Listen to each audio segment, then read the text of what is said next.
As Donald Trump begins his second year in office, the feud between the president and the press is more intense than ever. The mainstream media's shock that Donald Trump was elected president in the first place has morphed into a mission to prove he shouldn't be president. The nation's top news organizations have targeted Trump with an unprecedented barrage of negative stories, with some no longer attempting to hide their contempt.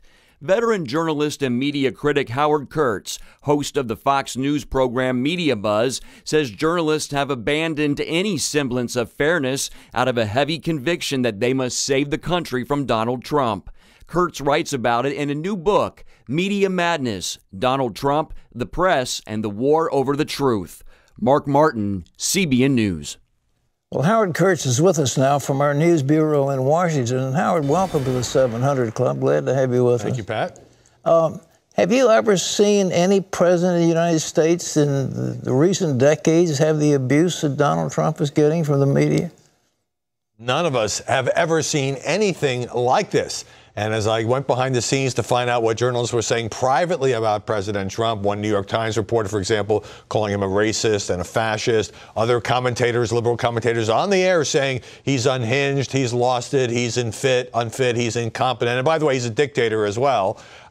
You get to see that it's not just ideological opposition, Pat, but it is cultural, I would say. It is personal. It is visceral. There's something about this president that gets under the skin of many journalists. And on the other side, behind the scenes at the White House, you sometimes have the president defying his own aides with a constant barrage, the attacks on fake news, dishonest media, punching down at cable news hosts. Sometimes I think he goes a little too far with that. All this has created kind of a scorched earth warfare, and there's no sign of it improving anytime soon. Well, these guys are actually making news up, aren't they? You know, you pointed one thing in your book about them claiming that he's having sex with his daughter, and another one, of course, that, you know, the Secretary of State called him a moron, and that apparently was not accurate, and they just go on and on. But how come they're making stuff up?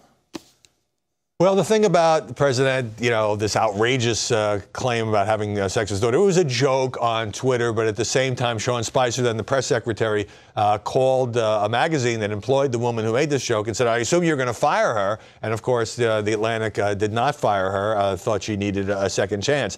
I mean, there's no question that some stories have been absolutely wrong. CNN made several high-profile mistakes last year, one of which led to the firing of 3 journalists. But more than just stories that really are fake. So many stories are just biased. This president never gets the benefit of the doubt. And you know who else doesn't get the benefit of the doubt? Ivanka Trump. I write about how many in the media are sort of constantly disparaging her because they think that she secretly agrees with them. They think it should be her job to change her father's views on all the things that he ran on. She doesn't view it that way. And just yesterday, you had an NBC reporter ask Ivanka Trump, who was at the Olympics, what you think about the sexual accusations against your father. And she said, I don't think that's an appropriate question to ask his daughter, but I believe my dad. And then she got a lot of abuse for that, as if she's supposed to go out there and just trash her father on a subject like that. Well, you know, the old thing we used to talk about in boxing was Joe Louis doesn't fight in bars. And he's the president of the United States. And do you think he ought to get into these brawls with these lesser figures? That's what he's doing. He's demeaning the presidency, isn't he?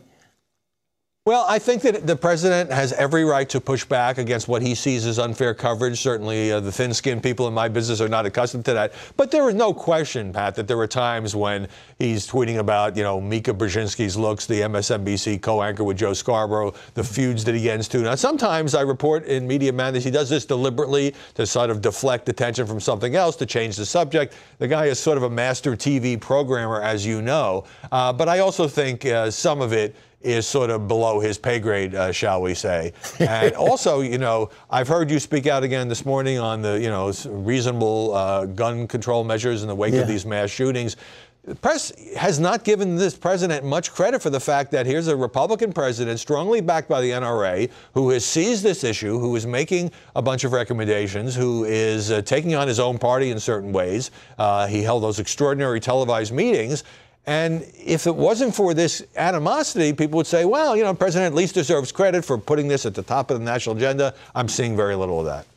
well, how about this Russian probe? You know, it looks like it was based on this dossier that was phony, was paid for by, the Democrat Party, and that Christopher Steele is discredited, et cetera, et cetera.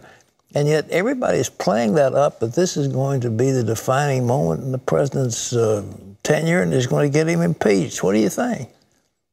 Some wishful thinking on the part of some of the president's detractors. I mean, look, I think the fact that there's an investigation by a special counsel, appointed, by the way, by the Deputy Attorney General, which has led to a number of guilty pleas and indictments, is legitimate news, has to be covered. However, if you turn to certain channels in prime time, every incremental development, Mike Pence has hired a lawyer. Well, who wouldn't hire a lawyer when you're going to go be questioned by federal prosecutors, is kind of inflated to Watergate levels. And what I often say about this is, if everything's cranked up to 11, then nothing is an 11. And I think that we'll see how the Mueller investigation plays out. But so far, virtually no evidence of collusion, which is the original thing. So now they're looking at, was there any obstruction? I do think that the media, again, it's a legitimate story, but I think much of the coverage has just gone overboard.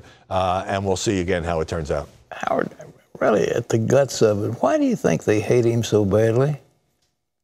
Well, I think, first of all, during the campaign, I was on so many television panels with all these political geniuses who said, well, of course, he's not going to make it to Iowa. And of course, Donald Trump's not going to win the nomination. And there's no way that this guy is going to beat Hillary in the general election. So they were wrong about that. They underestimated Donald Trump. I've known him since the late 1980s. And so I didn't make the mistake of underestimating him. But also, he's a street fighter. He doesn't always choose his words carefully. He doesn't conduct himself with the use of Twitter. It just bothers journalists that he doesn't sort of act the way they think, their conception of how presidents are supposed to act. And also, some of them, resent the fact that he goes after, the failing New York Times, for example. But by the way, this president really actually also, I call it a love-hate relationship. It's mostly hate right now, but he does crave the approval of the mainstream media. He keeps giving interviews to his hometown paper, the New York Times, even as he criticizes it. He meets off the record with anchors like NBC's Chuck Todd. So he's working the refs a little bit behind the scenes, even as he continues to denounce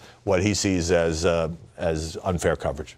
Well, Howard, we appreciate this book. And ladies and gentlemen, it's called Media Madness, Donald Trump, the Press, and the War Over the Truth. How's it going? Is it available now, wherever books are sold? Available everywhere, available on Amazon. Appreciate the chance to talk to you about it. Okay. Howard Kirsch, ladies and gentlemen, an intriguing book. You ought to get a copy.